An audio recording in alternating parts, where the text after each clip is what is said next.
Welcome back, YouTubers. Let's come out and check this out here. It's about 13 degrees out. Sun's so hot I froze to death. Susanna, don't you cry. March 1st, which is absolutely incredible that we're getting this kind of weather. And I attribute it to the global warming. Okay, let's have a look at our folksy here. Had a comment about that steering lock. I didn't know that that was an option, so I'm going to take that steering off of there too during this video, and I'll show you how to get that off of there. It's got bolts that snap off. Okay, we started our patch in our bottom here, and it's solid, but it's really uber bloobed as far as the welds aren't very nice, but structure is what we're looking for.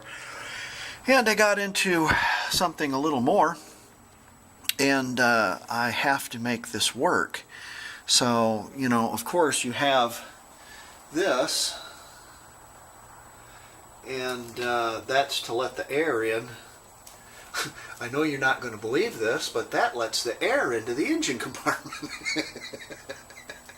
Anyways, there's vents on the underside of this, but there's also a channel that goes along this edge, and it drains out the side of your engine compartment.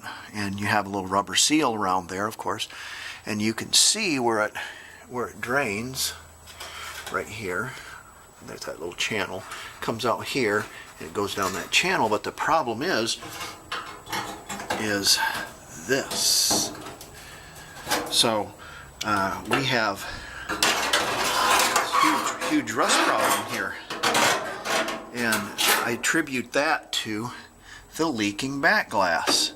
And the leaking back glass, it had the stuff tucked down in here, of course, since it was tucked down in there, and it stayed moist all the time, and moist is exactly what rust wants. So I pulled that all off, and what we're going to have to do is this is going to have to be a 3-part patch, and I'm going to have to start a patch to go along this edge,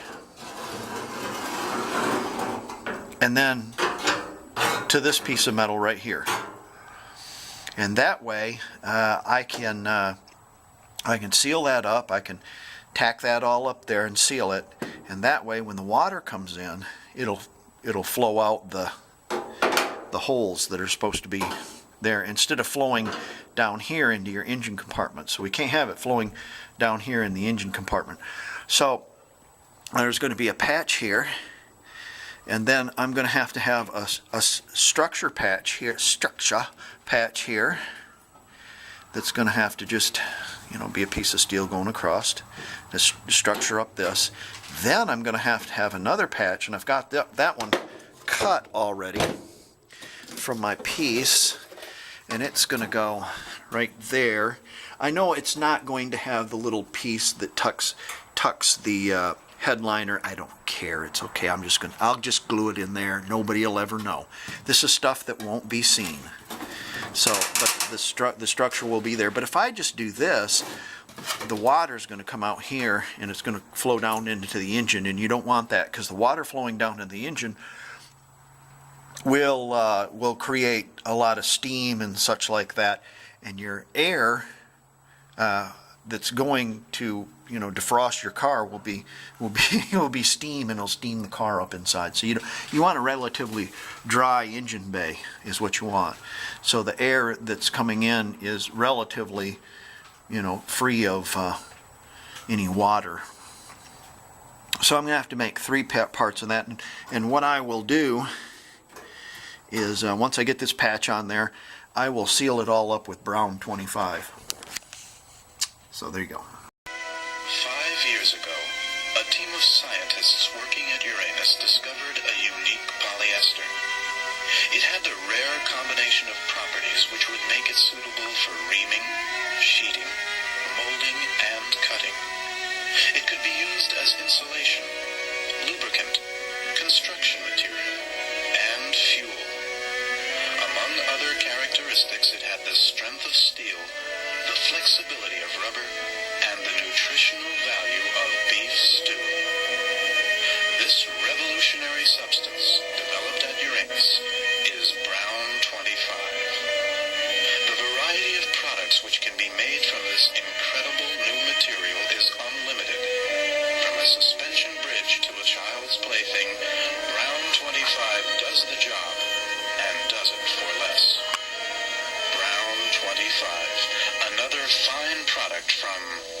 Uranus. At Uranus, things come out a little differently. Again, you want to use your brown 25. You don't want to use brown 15. Brown 15 is certainly fine for reaming and sheeting, but it isn't any good for sealing. So we're going to want to use that. Well, how am I going to get this down there? Well, I'm going to go up through here, and I'm going to shoot some in there, and then I'm going to kind of paddle it around with a long stick and see if I can't get that sealed up in there once I get my patch on. So I should be able to reach that. Of course, we want to make sure our louvers are open for business so our air can flow through. So you don't want to make sure your louvers aren't patched up. Don't fill up your louvers with brown 25. Okay, enough brown 25. I went to Hazard Fraud, and for $32.46 I got two, I had to use their super coupon, 2.035 flux core welding wire, 2 pound instead of 1 pound, and of course you get a free multimeter or tape measure. Excuse me. In our Visqueen heaven again, outside it is freezing, but inside here it's quite comfortable. No wind, lovely. As long as you wear a little sweater or something. Went down to the local body shop establishment close to me, and I cut off a piece of a flat panel van out of a door, and we're going to use that for a patch, and it was free, and the sheet metal is quite thin, and it's perfect. We'll use our thicker metal for the structural piece underneath it. So let's get cutting and welding. I'm going to use some screws to attach it, and essentially that'll put it in place, and then I can weld it. Also, when you take out the screws, you've got a nice little hole there that you can weld through. Okay, let's get whacking.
let's seam that up.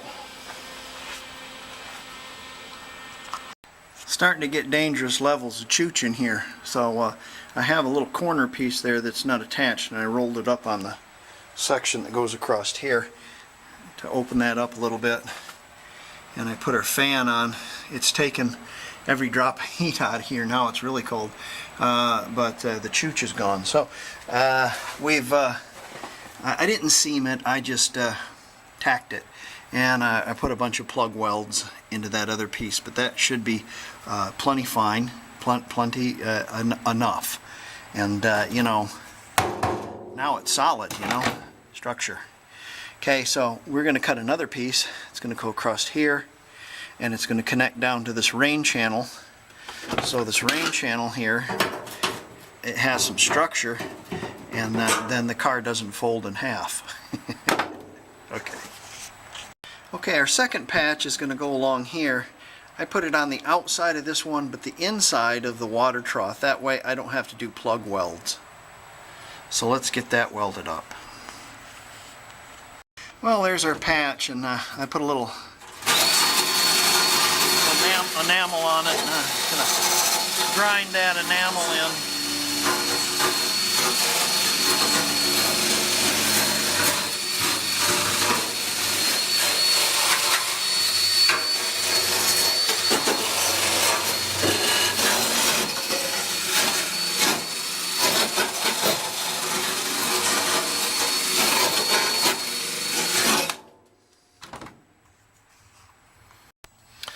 Okay, before we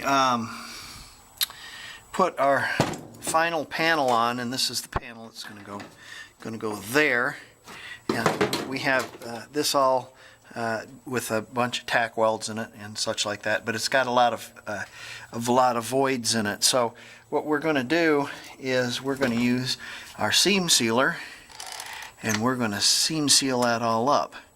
Or I should say, we're going to use our brown 25. We're not going to use it on, we're not going to do it up here, because as you all know, water runs downhill. So water can't run up there, so we're not going to bother sealing that. But we are going to seal this. Now, this brown 25 that I'm using, I'm not going to tell you what it is, okay? But it's $3.25 a tube at your local big box store. All right, and you're going to say, "Oh my God, look what he's using for seam sealer." Oh, okay. Wait a second here, Chief. Wait a second here. Let me show you something. Put this down. This smells and feels and sets and looks like just like the $18 tube of Transtar Auto Body Technology Ultra Flex Seam Sealer Beige. You know why? Because that is the same as the Transtar. So you want to save big dinero, then take and buy just the brown 25 here that I'm using, because it will work just as well as the Transtar. Now, of course, I'm going to go up on the other side with the brown 25 also through those slots, and I'm going to work it. You'll see later, and then you can just kind of give it the old finger. And what has happened here is, again, I got the shaft again, and I bought something that I really didn't need. So I'm telling you, save your money and buy the brown 25, because it's the exact same stuff as the Transtar, only it's $15 cheaper a tube. Jeez, I can't believe I got took like that. Okay. Let's get our other patch up there. Now remember, all that we did before, we were doing just to keep water out of the engine bay, and wicked away down that little trail.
Well, it looks like it's out of wire.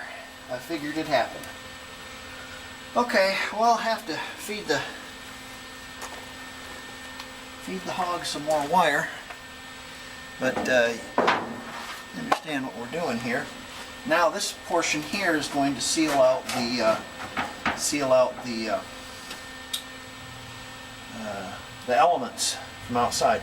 We still have some holes here, but I still have some of this metal here that I cut off there that I can put down there, and I can use it as a patch to a patch to a patch. But anyways, it's about structure, and underneath that we did is very strong. It's probably stronger than it was originally, and so this is going to be a good fix, and it's something you're really not going to see. So, and it's for a driver, you know, it's okay. But it's shocking to see where you have rust there, but you don't have any rust down here. Well, it has to do with this window leaking is what it was. So I'm going to wrap this welding up right now. And oh, I've got another segment to this, so on with that segment, and then we'll get this posted. For the end part of this segment, I want to tell you that today is a historical day. Trump met with Kim Jong-un and in Vietnam and signed some or talked some denuclearization terms with him. You know, I want you to know that no president has ever met with North Korea's leader, and that really needs to be addressed. North Korea. Also, today our new governor Stitt had signed into signed into law, and it will go into effect November in 2019, that everyone in Oklahoma can carry a gun, regardless of if they have a license to or not. Of course, they have to be 21. Of course, they can't be felons. And of course, they will be held liable for shooting somebody, that kind of stuff, all the laws. But you don't have to have a concealed carry. It's what they call constitutional carry here now, and it will go into effect. Found this at the salvage yard the other day. It's out of a Jag. It'll make a lovely ground strap. On with the deal here. This is in Hot VW magazine. The little orange Gia, and what we have here is a revolver. And a revolver is a shifter. It says here, a revolver acts as the shifter, but don't worry, it's only a prop. Oh my God, don't be afraid. Don't let it damage your delicate psyche. Oh God, the more I hear about crap like this, it just pisses me right off. So the more I hear about stuff like this, the more I'm going to give you the real thing as a shifter. How about that? God. Okay, we'll segue onto this. We'll just take this and just, there you go. That's a good place for it. This and these are all Smith revolvers. They are based on a K-frame. K-frame revolvers come about in about 1900. I think 1899, I believe. And the K-frame, they came out with a 38 special, and so what we have here is a typical 38 special 6-shot revolver. This is a Model 10 with a 2-inch barrel, and these, of course, are double action and single action. But they have wonderful triggers, and they just drop, oh, just so smooth, just so nice. This one has fixed sights, okay? That Model 10 had fixed sights, all right? And the Model 15 had adjustable sights. So this here, Model 15, empty. has adjustable sights, and somebody has put the wrong grips on this, but it was a bargain, so I got it. Again, it has, oh, it just drops so nicely. Okay, that's all that. They don't make these anymore. They make these now, which is the air lights, and the air lights are only double action. They are not single action only, and their flavor. I think they make a 44. I don't know if they make a. God, I can imagine this thing in a 44 Magnum. Kicks enough as it is with 38, such a light gun. All in 38 special. Save the Big Brother, which is the Model 13, and the Model 13 was chambered in the 357, and again, it's just got that. Oh, it just got a beautiful drop to it. It's just a high quality piece of machinery, and it's the beauty is just stunning. It's just I just like to look at them because they're so pretty. During World War II, during 1944, 1942 to 1944, they issued these, they made these, and they made, God, from 1942, I want you to think about this, 1942 to 1944, so maybe in the course of 4 years, okay, that's possible to be in the course of 4 years, they made 565,000 of these, okay? 565,000.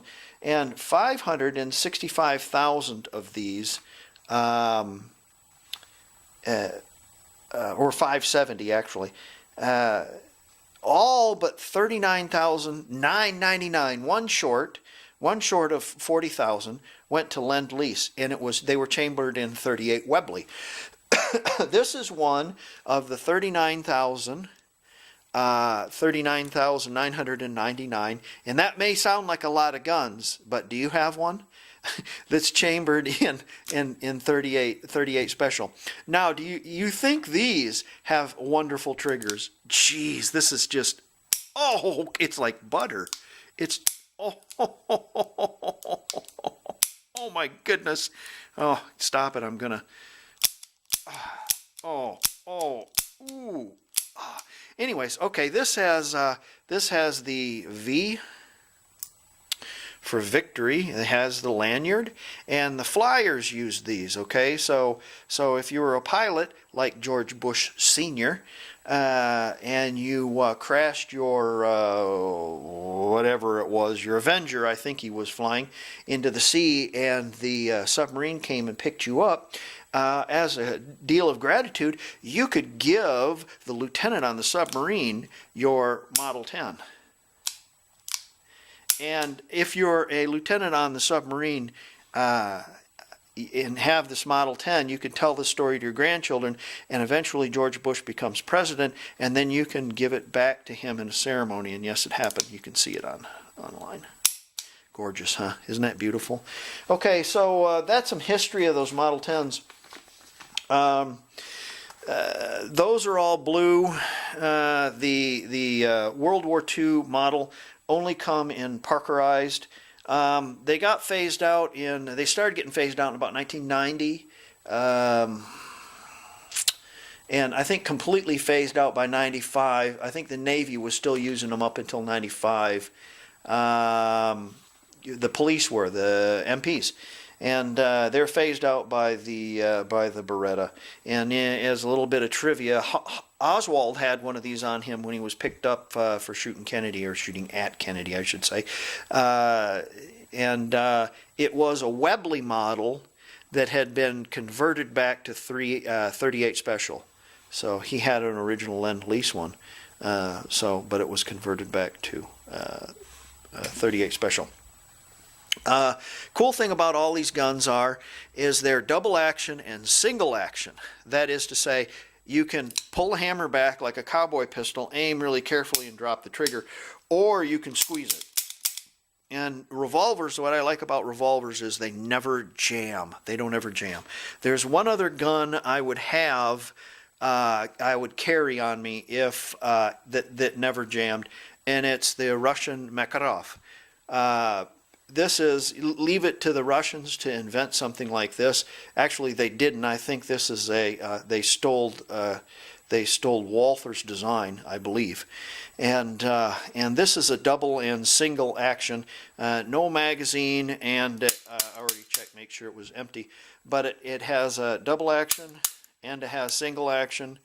And the cool thing about this is it has a hammer drop. You can see the hammer like that, and you can pull this, the safety, and it's a hammer drop. So essentially you can carry one in the pipe, okay, and 8 in the magazine, and then you can just drop the trigger and just start going to town, okay? The first pull is going to be big because you're setting the trigger. The second one, the slide is going to come back, and then it's going to you know, you can squeeze the trigger, then it'll be easier. But that's a DASA a gun, and it's chambered in 9mm Kurtz, or it's like a hot rod 380.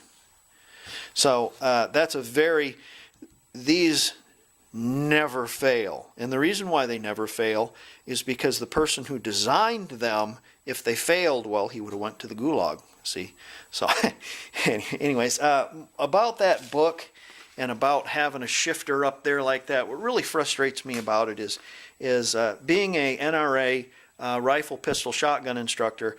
You know, I know the use of a gun, and that's not it. Okay, it's the wrong use of a gun. It's like putting a bowling ball on the end of that, or a you know, one of those great big long shifters or something like that.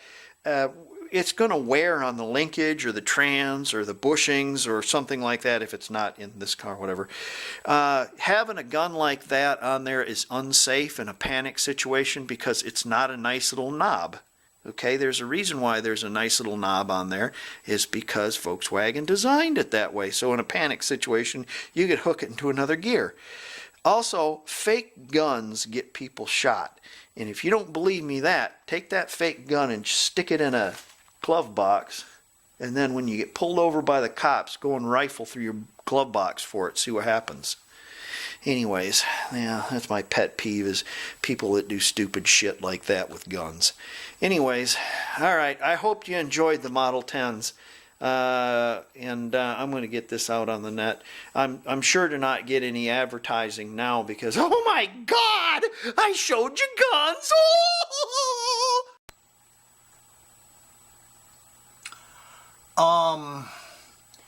Yes. Yes, I am.